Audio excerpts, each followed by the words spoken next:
Alright, what's going on, dudes, and welcome back to Minecraft. I've noticed with my past couple of videos, namely the whole redstone combination lock system thingamadoohickey, there seems to have been a bit of confusion, I guess, as to how some of the redstone circuitry actually works, so I figure, in the interests of clarification, I'd go ahead and make another Redstone for Dummies guide, so to speak, in the hopes of explaining it in a bit more detail. But let's start off with a bit of review, because you know you're going to be getting tested on this. Actually, on an unrelated note, I know almost nothing about circuitry in the real world. However, seeing what people can build with redstone and whatnot, it really, on the subject of testing, it wouldn't surprise me if someday it seems like they implemented like a Minecraft course in the curriculum of a computer engineering major.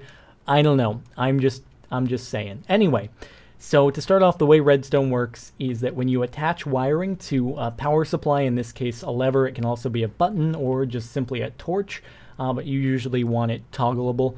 And you toggle that into the on position, you can affect a target object, in this case, a door. So when the redstone is powered, the door is open, and when we turn it off, the door is closed again. It can also affect a redstone torch, and the way that works is that when you put a torch on a block that is attached to a redstone wire or source, what will happen is that the redstone torch will stay in the opposite state of the wiring. So now that the wiring is off or 0, the torch is on, or it's in the 1 state, and when we turn this on, the torch goes into the off position. So basically, that's all there really is to redstone. The whole beauty of it is that you can hook it up in a bunch of different ways. And now this is the stuff that I was using on the combination lock and in the finite liquid mod video, and I thought I'd go over it in a bit more detail. So this is the RS NOR latch. The way it works is you just set up blocks in the corners of a 3x3 square. It doesn't have to be 3x3, but that's just the smallest it can be. And basically it works as a little toggleable system. So you can use buttons, whereas a button is normally just a burst of current. When it's set up this way, it actually just toggles the whole thing. Toggles, excuse me. So whereas this was previously lit up, now it's deactivated, and now this is lit up, and we can go over to the other side, and this button just flips it the other way. So you can use this in a system that I've got set up like so, where basically these buttons are just linked into, instead of being on the blocks with the torches, they're just linked up to the blocks with redstone wiring. And what that accomplishes is, well, this is the front of our house. It looks very crude, and it's just one wall, but I can hit the button, and the door opens, and go through, and I can hit this button, and it closes the door behind me. So it's the same setup, except the buttons are hooked into these blocks via wiring instead, and it just runs down to under the door as a power output. So that's basically all there is to it. It's a really simple system, but you can accomplish some cool things with it. Now, the other thing I used in the finite liquid mod video and the combination lock is the AND gate. Now, the way this works is you set up 3 blocks in a row, and you put redstone torches on the right and left side.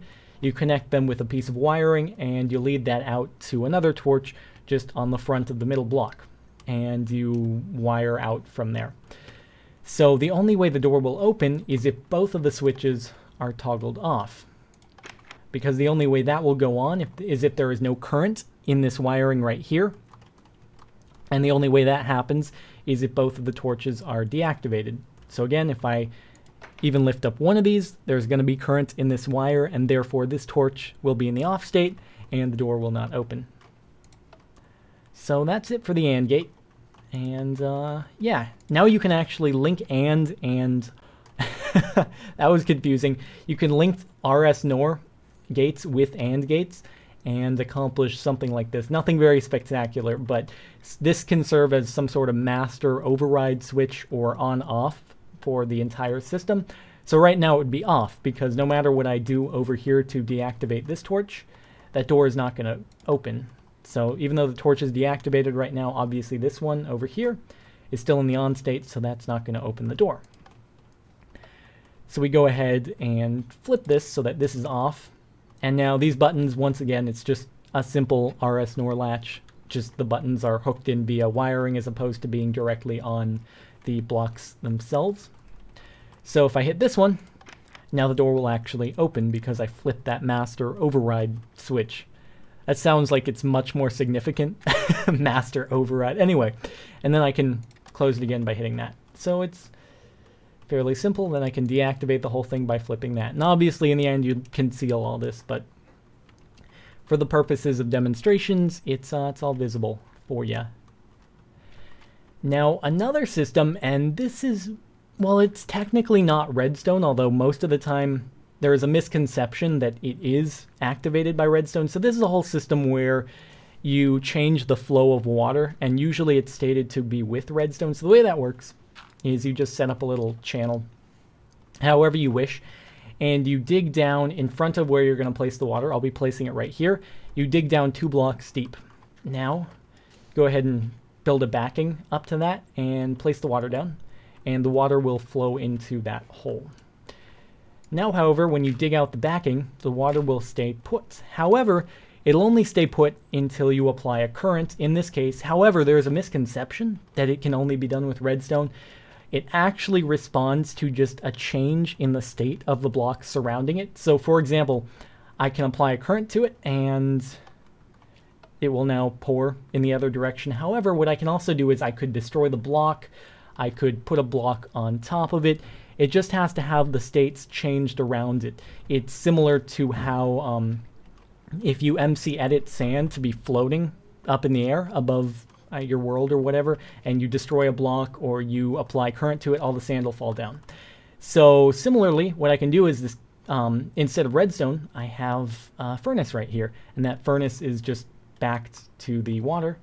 And I have this little stack of sand right here, and what happens is when the water goes down, it's going to destroy a torch right there, and the sand is going to fall down. So because when I actually start burning something in a furnace, it actually changes the state of it to a different block that has fire particles coming out of it, it actually causes the water to divert. And there goes our sand. So kind of a cool application. You don't have to use redstone, although I thought I'd include it anyway.